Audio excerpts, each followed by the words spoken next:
American സൈനികർക്ക് വേണ്ടി തന്നെ ശവക്കുഴി ഒരുക്കി കാത്തിരിക്കുന്നു ഇറാൻ എന്നുള്ള ഒരു വിവരം കൂടിയാണ് ഏറ്റവും ഒടുവിലായി നമുക്ക് മനസ്സിലാക്കാൻ കഴിയുന്നത്. വരാനിരിക്കുന്ന ഒരു വലിയ കൊടുങ്കാറ്റിൻ്റെ സാമ്പിൾ വെടിക്കെട്ടെന്ന രീതിയിൽ ഇറാൻ നീക്കം ആരംഭിച്ചു കഴിഞ്ഞിരിക്കുന്നു. ആണവ കപ്പലുകളൊക്കെ തന്നെ കടലിൽ വെറും ശവപ്പെട്ടികളാക്കി മാറ്റുമെന്ന ഭീഷണിയായിരുന്നു നേരത്തെ ഇറാൻ ഉയർത്തിയത്. സൂപ്പർ പവറുകളെ ഒക്കെ തന്നെ വിറപ്പിക്കുന്ന ഇറാൻ്റെ അതിശക്തമായൊരു ബ്രഹ്മാസ്ത്രം ഇറക്കാനൊരുങ്ങുന്നു. അമേരിക്ക ഒരു മഹാദുരന്തം കാത്തിരിക്കുന്നുവെന്ന സൂചനകളൊക്കെ തന്നെ നൽകിക്കഴിഞ്ഞു. എന്നാൽ ഈ ഘട്ടത്തിലും അമേരിക്ക കൊടുത്തിരിക്കുന്ന അന്ത്യശാസനത്തിന് വഴങ്ങില്ല എന്ന് ഇറാൻ വ്യക്തമാക്കി കഴിഞ്ഞിരിക്കുന്നു. ഇറാന്റെ നിശ്ചയദാർഢ്യവും യുദ്ധപ്രഖ്യാപനവുമായി തന്നെയാണ് അമേരിക്ക ഇതിനെ നോക്കിക്കാണുന്നത്. ഒറ്റയ്ക്ക് നിന്ന് പോരാടുമെന്ന് പ്രഖ്യാപിച്ചു കഴിഞ്ഞു. പക്ഷേ ഇറാൻ അവിടെ ഒറ്റയ്ക്കല്ല എന്നുള്ളതാണ് യാഥാർത്ഥ്യം. ഇനി മറുഭാഗത്ത് നിന്നും ഉയർന്നു കേൾക്കുന്ന ഒരു ചോദ്യമുണ്ട്. നയതന്ത്രപരമായി ഇറാനോട് അടുത്തു നിൽക്കുന്ന, സഹകരിക്കുന്ന, നിക്ഷേപമുള്ള, പ്രവർത്തനങ്ങളുള്ള ഇന്ത്യയെ സംബന്ധിച്ച് ആരുടെ ഒപ്പം നിൽക്കും? ഇറാനുമായി ചേർന്ന് നിന്നുകൊണ്ട് അമേരിക്കയെ ചെറുത്തുനിന്ന് തോൽപ്പിക്കാനായി ഇന്ത്യ തയ്യാറാകുമോ? ഈ ഒരു ചോദ്യം ഒരു ഭാഗത്ത് നിൽക്കുന്നു. മറുഭാഗത്ത് ഇറാന്റെ പ്രോക്സികളൊക്കെ ഒറ്റക്കെട്ടായി തന്നെ ഈ ആക്രമണത്തിൽ അണിചേരും. കാരണം അമേരിക്ക ഒറ്റയ്ക്കല്ല, അമേരിക്കയ്ക്കൊപ്പം ഇസ്രയേൽ ഉറപ്പായും ഈ യുദ്ധത്തിൽ പങ്കുചേരും എന്നുള്ള സൂചനകൾ കിട്ടിക്കഴിഞ്ഞിരിക്കുന്നു. അതുകൊണ്ട് ലോകശക്തിയെ വെല്ലുവിളിക്കാനുള്ള തൻ്റെ ഇടം കാട്ടുന്നു ഇറാൻ. ഒരു തരത്തിലും അത് നല്ലൊരു പ്രഖ്യാപനമായിരിക്കില്ല. ഇറാൻ അമേരിക്കയെ തോൽപ്പിക്കുമെന്നല്ല അതിനർത്ഥം. മറിച്ച് അമേരിക്കയ്ക്ക് സാരമായ തട്ടുകേടുണ്ടാക്കും, ലോക സമാധാനത്തിന് വിനാശകരമായ ചില സംഭവങ്ങൾ ഉണ്ടാകും എന്നുള്ളതാണ് ആ പ്രഖ്യാപനത്തിലൂടെ നാം വായിച്ചെടുക്കേണ്ടത്. ഒരു സംഘർഷമുണ്ടായാൽ അമേരിക്കയിലെ നിരവധി സൈനികർക്ക് ജീവൻ നഷ്ടമാകുമെന്നുള്ള ഒരു സൂചന ഇറാൻ നൽകി കഴിഞ്ഞു. ആയിരക്കണക്കിന് അമേരിക്കൻ സൈനികരെ സംസ്കരിക്കാനുള്ള ശവകുടീരങ്ങൾ സ്ഥാപിക്കാൻ ശേഷിയുള്ളൊരു സ്ഥലം ടെഹ്റാനിലുണ്ടെന്നാണ് ഇറാന്റെ ഭീഷണി. ടെഹ്റാനിലെ ബഹിഷ് സഹ്റ സെമിത്തേരിയിൽ അതിനുള്ള സന്നാഹങ്ങൾ ഒരുക്കി കഴിഞ്ഞുവെന്നാണ് ഇറാൻ സർക്കാരുമായി ബന്ധമുള്ള മെഹർ വാർത്താ ഏജൻസി അമേരിക്കയ്ക്ക് താക്കീത് കൊടുത്തിരിക്കുന്നത്. എത്രത്തോളം ഭീകരമായ വെല്ലുവിളിയാണ് അമേരിക്കയോട് നടത്തിയിരിക്കുന്നത്. രണ്ടും കൽപ്പിച്ച് തന്നെയാണ് ഇറാൻ മുന്നിൽ ഇറങ്ങിയിരിക്കുന്നത് എന്നുള്ള സൂചന ഇതിലൂടെ നൽകി കഴിഞ്ഞിരിക്കുന്നു. അമേരിക്കയെ മാത്രമല്ല, ഇറാനെ ലക്ഷ്യം വയ്ക്കുന്ന മറ്റു രാജ്യങ്ങളെ ഒക്കെ തന്നെ അമ്പരപ്പിക്കുന്ന ഒരു വാർത്തയായി ഇതിനെ നോക്കിക്കാണേണ്ടിയിരിക്കുന്നു. ഇസ്രയേൽ ആകട്ടെ ഈ ഭീഷണിയൊക്കെ വളരെ സൂക്ഷ്മമായി തന്നെ വിലയിരുത്തുന്നുണ്ട്. കാരണം അമേരിക്കയ്ക്കെതിരായ ഒരു ആക്രമണം ഇറാൻ നടത്താൻ തുനിഞ്ഞാൽ അതാദ്യം വന്ന് പതിക്കുക ഇസ്രയേലിൻ്റെ മണ്ണിലായിരിക്കും. അമേരിക്കൻ ബേസുകൾ സ്ഥിതി ചെയ്യുന്ന ഇസ്രയേലി മണ്ണിൽ ആക്രമണം നടത്തി തുടങ്ങിയാൽ ഒരു വെടിക്ക് രണ്ട് പക്ഷി എന്ന രീതിയിൽ ഇറാനെ സംബന്ധിച്ച് അതൊരു മേൽക്കൈയാകുമെന്നാണ് പ്രതീക്ഷിക്കുന്നത്. ഇസ്രയേൽ ഉയർന്ന സാങ്കേതിക വിദ്യയെയും തത്സമയ ഇന്റലിജൻസ് സംവിധാനങ്ങളെയും ഒക്കെ തന്നെ ആശ്രയിക്കുന്ന ഒരു രീതിയിലാണ് മുന്നോട്ട് പ്രവർത്തനം വ്യാപിപ്പിക്കുന്നത്, അവരുടെ യുദ്ധശൈലി.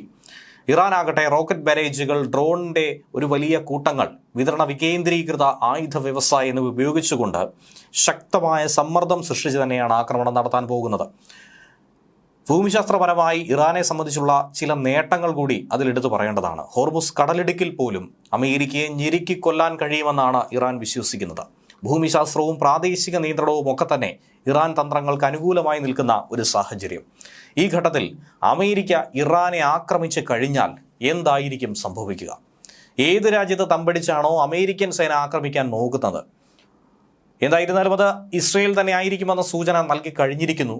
എന്നാൽ ആ രാജ്യത്തെ അമേരിക്കൻ സൈനിക ആസ്തികളെ തന്നെ ഇല്ലായ്മ ചെയ്യാൻ പ്രധാനമായും ലക്ഷ്യം വയ്ക്കുന്ന, അമേരിക്കയെ ഏറെ വേദനിപ്പിക്കാൻ കഴിയുന്ന അമേരിക്കൻ എംബസികൾ, അതിനെ പൂർണ്ണമായും തച്ചു തകർക്കുമെന്ന് ഔദ്യോഗികമായി തന്നെ ഇറാന്റെ മുന്നറിയിപ്പ് പുറത്തു വന്നു കഴിഞ്ഞു. ജനുവരി 31 വന്ന ഏറ്റവും പുതിയ വാർത്തകൾ അനുസരിച്ച് നമുക്ക് വായിച്ചെടുക്കാൻ കഴിയുന്നത്, കഴിഞ്ഞ മാസത്തിലുടനീളം ഇറാൻ നടത്തിയിരിക്കുന്ന പലവിധ പ്രസ്താവനകൾ, ഏറ്റവും ഒടുവിൽ പറഞ്ഞിരിക്കുന്നത് എല്ലാം ഇത് തന്നെയാണ്. ഇറാന്റെ ഉന്നത സുരക്ഷാ ഉദ്യോഗസ്ഥനായിട്ടുള്ള അലി രാജ്യാനിയാണ് സൗദി അറേബ്യ, ഖത്തർ, UAE എന്നിവ ഉൾപ്പെടെയുള്ള രാജ്യങ്ങളിലെ ഉദ്യോഗസ്ഥരുമായിട്ടുള്ള ചർച്ചയിൽ ഇത് വ്യക്തമാക്കുന്നത്. ഗൾഫ് രാജ്യങ്ങൾ ഇതിനോടകം തന്നെ ഈ വിഷയം അമേരിക്കയെ ബോധിപ്പിച്ചിരിക്കുന്നു. കാര്യങ്ങൾ കൂടുതൽ സങ്കീർണമാണ്, ഒരു തരത്തിലുള്ള പ്രകോപനവും ഇറാനുമായി സൃഷ്ടിക്കാൻ പാടില്ല എന്ന താക്കീത് നൽകിയിരിക്കുന്നു. അതിനുശേഷമാണ് തങ്ങളുടെ മണ്ണ് ഇറാനെതിരായി ഉപയോഗിക്കാൻ അനുവദിക്കില്ലെന്ന് ഈ രാജ്യങ്ങൾ തീരുമാനിച്ചത്. ഈ തീരുമാനം അമേരിക്കയ്ക്ക് വലിയൊരു തിരിച്ചടി തന്നെയാണെന്ന കാര്യത്തിൽ സംശയമില്ല. കാരണം മറ്റ് ഗൾഫ് രാജ്യങ്ങളെ സംബന്ധിച്ച് അവരുടെ എണ്ണ സമ്പുഷ്ടീകരണം ഒക്കെ തന്നെ നല്ല രീതിയിൽ മുന്നോട്ട് പോകുന്നു. ഒരു ആക്രമണമുണ്ടായാൽ അതിൽ നിന്നും തിരിച്ച് കരകയറി വരാനുള്ളൊരു സാഹചര്യമില്ല. ഇറാനെ പിണക്കാനായി മറ്റ് അറബ് രാജ്യങ്ങൾ തയ്യാറല്ല. അങ്ങനെ പലവിധ വിഷയങ്ങൾ അവരെ തമ്മിൽ പിണക്കുന്ന രീതിയിൽ നിൽക്കുന്നുണ്ട്. അതുകൊണ്ട് അങ്ങനെ ഒരു സംഘർഷത്തിലേക്ക് ഒരിക്കലും മറ്റു രാജ്യങ്ങൾ, ഗൾഫ് രാഷ്ട്രങ്ങൾ തയ്യാറെടുക്കില്ല എന്നുള്ളത് യാഥാർത്ഥ്യമാണ്. അങ്ങനെ വന്നാൽ പിന്നീട് പശ്ചിമേഷ്യയിൽ തമ്പടിക്കാൻ കഴിയുന്നത് ഇസ്രയേൽ മാത്രമാണ്. ഇന്ന് അന്താരാഷ്ട്ര മാധ്യമങ്ങളിൽ ചർച്ചയാകുന്ന വലിയ ചോദ്യവും ഇതുതന്നെയാണ്. ഇതോടൊപ്പം തന്നെ ഒരു പുതിയ ഉപഗ്രഹ ചിത്രങ്ങൾ ഇറാന്റെ നീക്കങ്ങൾക്ക് കരുത്ത് പകരുന്നുണ്ട്. ഇസ്ഫഹാനിലെയും നത്താൻസിലെയും ഒക്കെ ഉപഗ്രഹ ചിത്രങ്ങളാണ് ഇറാന്റെ തിരിച്ചുവരവ്, ഇറാന്റെ പുതിയ കാഹളം എന്ന രീതിയിൽ അടിക്കുറിപ്പുകൾക്ക് കാരണമായി മാറുന്നത്. ശത്രു ശക്തമായി തച്ചുടച്ചു തകർത്തു എന്ന് കരുതുന്ന ആ മേഖലയിൽ പുതിയ മേൽക്കൂരകളും അത്യാധുനിക പ്രതിരോധ കോട്ടകളും ഒക്കെ തന്നെയാണ് കെട്ടിപ്പടുത്തിരിക്കുന്നത്. അതിവേഗം ഉയർത്തിയിരിക്കുന്ന ഈ പടുകൂറ്റൻ കോട്ടയെ തന്നെയാണ് പാശ്ചാത്യ രാജ്യങ്ങൾ നോക്കിക്കാണുന്നത്. അതീവ രഹസ്യമായൊരു നീക്കം, തങ്ങളുടെ അസ്തിത്വം വീണ്ടെടുക്കാൻ വേണ്ടി, സംരക്ഷിക്കാൻ വേണ്ടി ഏതറ്റം വരെയും പോകുമെന്ന മറുപടിയാണ് ഇറാൻ ഇതിലൂടെ നൽകുന്നത്. അതായത് ജൂൺ മാസത്തിൽ കഴിഞ്ഞ വർഷം 12 ദിവസം നീണ്ടു നിന്ന ഒരു സംഘർഷമുണ്ടായിരുന്നു ഇസ്രയേലും ഇറാനും തമ്മിലുള്ളത്. പിന്നീട് അമേരിക്കയും ഇറാന്റെ ആണവ കേന്ദ്രങ്ങളെ ലക്ഷ്യമിട്ടൊരു ആക്രമണം നടത്തിയിരുന്നു. ഇതിനിടയിൽ തന്നെ ബങ്കർ ബസ്റ്റർ ബോംബുകൾ അടക്കം ഉപയോഗിച്ചുകൊണ്ട് B-2 സ്റ്റെൽത്ത് വിമാനം ഉപയോഗിച്ചുകൊണ്ടായിരുന്നു അന്ന് ആക്രമണം നടത്തിയത്. ഫോർദോയും ഒക്കെ ആക്രമിച്ചത് നമുക്കറിയാവുന്നതാണ്. ബോംബുകളും ക്രൂയിസ് മിസൈലുകളും ഉപയോഗിച്ചുള്ള ഈ ആക്രമണത്തിൽ ഇറാന്റെ ആണവ അടിസ്ഥാന സൗകര്യങ്ങളെ ഒക്കെ തന്നെ കാര്യമായി തകർത്തു, നാശനഷ്ടമുണ്ടാക്കിയെന്നാണ് വൈറ്റ് ഹൗസിന്റെ അവകാശവാദം. പക്ഷേ പൂർണ്ണമായ വിവരങ്ങൾ പുറത്തു വിട്ടിട്ടില്ല എന്നുള്ളത് യാഥാർത്ഥ്യമാണ്. ആക്രമണത്തിന് പിറകെ ഇറാന്റെ സിവിലിയൻ അടിസ്ഥാന സൗകര്യങ്ങൾക്കും ശാസ്ത്രീയ കേന്ദ്രങ്ങൾക്കുമൊക്കെ തന്നെ നാശനഷ്ടം ഉണ്ടായി എന്നുള്ളത് യാഥാർത്ഥ്യമാണ്. പാശ്ചാത്യ രാജ്യങ്ങൾ പറയുന്നതനുസരിച്ച് വൻതോതിൽ ഇറാനെ സംബന്ധിച്ച് നഷ്ടമുണ്ടായി എന്ന് തന്നെയാണ്. എന്നാൽ സംഘർഷത്തിന് പിന്നാലെ അന്താരാഷ്ട്ര ആണവോർജ്ജ ഏജൻസി പരിശോധനകൾക്ക് സൈറ്റുകളിലേക്ക് എത്താൻ തീരുമാനിച്ചതോടെ ആ പ്രവേശനത്തെ ഇറാൻ താൽക്കാലികമായി നിയന്ത്രിച്ചു. അതിലൂടെ തന്നെ ചില സംശയങ്ങൾ ഉരുത്തിരിഞ്ഞു വന്നു. ഉപഗ്രഹ നിരീക്ഷണം മാത്രമായി പിന്നീടുള്ള മേൽനോട്ടം. ഇറാന്റെ കാഴ്ചപ്പാടിൽ ഇപ്പോൾ നടത്തിയിരിക്കുന്നത് ഒരു തന്ത്രപ്രധാനമായ ഒരു നീക്കമാണ്. അതായത് ആക്രമിക്കപ്പെട്ട കേന്ദ്രങ്ങളുടെ സുരക്ഷ ഉറപ്പാക്കാൻ വേണ്ടി അനിവാര്യമായ ഒരു നടപടി എന്ന രീതിയിൽ ഈ മേഖലയെ തങ്ങൾ മറച്ചിരിക്കുന്നുവെന്ന് ഇറാൻ പറയുന്നു. പക്ഷേ അതിന് പിന്നിൽ ഇറാൻ ഒരുക്കുന്ന ഒരു വലിയ പ്രതിരോധ കോട്ട കൂടിയുണ്ട്. ബോംബാക്രമണങ്ങൾക്കിരയായിട്ടുള്ള സൗകര്യങ്ങളിൽ നിന്നും തുറന്ന നിലയിലേക്ക് പ്രവർത്തനം തുടരുന്നു. കൂടുതൽ ആക്രമണങ്ങളെ വിളിച്ചു വരുത്തുന്നതിന് തുല്യമായിട്ടാണ് ടെഹ്റാൻ ഈ നീക്കം നടത്തുന്നത്.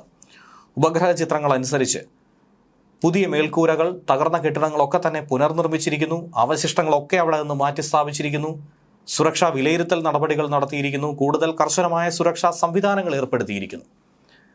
ഇതൊക്കെ ഇറാന്റെ പുതിയ കാലത്തെ യുദ്ധമുറയായി തന്നെയാണ് നിലവിൽ നിരീക്ഷിക്കുന്നത്. ഇറാൻ എന്തിനോ വലിയൊരു തയ്യാറെടുപ്പ് നടത്തുന്നു. അത് അമേരിക്കയ്ക്കാണോ ലോകരാജ്യങ്ങൾക്കാണോ ഭീഷണി എന്ന കാര്യത്തിൽ മാത്രമാണ് നിലവിൽ മനസ്സിലാക്കേണ്ടി വരുന്നത്. ഇവിടെ അടിയന്തരമായൊരു പുനർനിർമ്മാണം, അതല്ലെങ്കിൽ മറ്റെന്തിൻ്റെയോ രഹസ്യ ഉൽപാദനം, ഇത് സംഭവിക്കുന്നു എന്നാണ് പാശ്ചാത്യ രാജ്യങ്ങൾ കരുതുന്നത്. പ്രവർത്തനക്ഷമതയില്ലാത്തൊരു കേന്ദ്രത്തിൽ എന്തിനാണ് ഇറാൻ ഇത്രയധികം തുക ഇൻവെസ്റ്റ് ചെയ്യുന്നത്?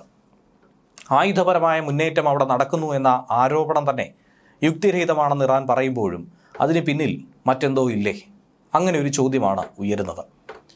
യുറേനിയം സമ്പുഷ്ടീകരണത്തിൽ നിന്നും ഒരു കാരണവശാലും ഇറാൻ പിന്നോട്ട് പോകില്ല എന്ന് പറഞ്ഞതിൻ്റെ വ്യക്തമായ ഉത്തരം ഇപ്പോൾ അമേരിക്കയ്ക്ക് ലഭ്യമായി കഴിഞ്ഞിരിക്കുന്നു.